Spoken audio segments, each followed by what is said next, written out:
Hello guys, I am Arvind and welcome to this session, and this is continuation video of relational operators in C programming, and it is part 4. Guys, in this lecture we are going to discuss not equal to relational operator, and it is represented by this sign. Now guys, let's get started.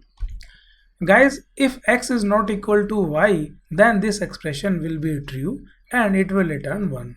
Otherwise, it will return 0. Now let's take an example of this not equal to relational operator. Guys, in this program, the first expression will be true because 4 is not equal to 5. So the value of a will be 1. And in the next expression 14 is not equal to 5, so this expression will also be true and the value of b will be 1. And now in the last expression 5 is not equal to 5 and this expression will be false, so it will return 0, so the value of c will be 0. Now guys, we can also use variables in these expressions. That's why we have declared another variable x and we have initialized x by 4. So in the first expression, x is not equal to 5 and this expression will be true because 4 is not equal to 5. So the value of a will be 1. And in the next expression, 5 is not equal to x and this expression will also be true. So the value of b will be 1. And in the last expression, 4 is not equal to 4 and this expression will be false because 4 is equal to 4. So the value of c will be 0. Now guys, let me open up the Turbo C++ compiler where I will show you the working of this not equal to relational operator. Guys, in this program, we will learn about not equal to relational operator, and we have declared 3 integer variables a, b and c to store the values of these expression. And in the first expression 4 is not equal to 5 and this expression will be true because 4 is not equal to 5. So we can say that the value of a will be 1. And now in the next expression 14 is not equal to 5 and this expression will also be true, so the value of b will be 1.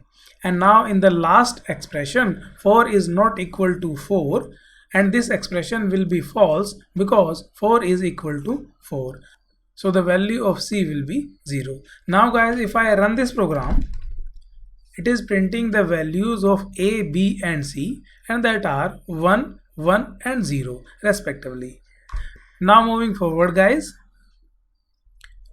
we can also use variables in these expressions. That's why we have declared x variable and we have initialized x by 4, and in the first expression x is not equal to 5 and this expression will be true because the value of x is 4 and 4 is not equal to 5. So we can say that the value of a will be 1. And now in the next expression 14 is not equal to x and this expression will also be true because the value of x is 4 and 14 is not equal to 4. Now in the last expression, this expression will be false because 4 is not equal to 4. So the value of c will be 0. Now guys, if I run this program, it is printing the values of a, b and c, and that are 1, 1 and 0 respectively. I hope it is clear to you guys, and thank you so much guys for watching this video. Just in case you liked it, do not forget to like and subscribe. I will see you then in the next video.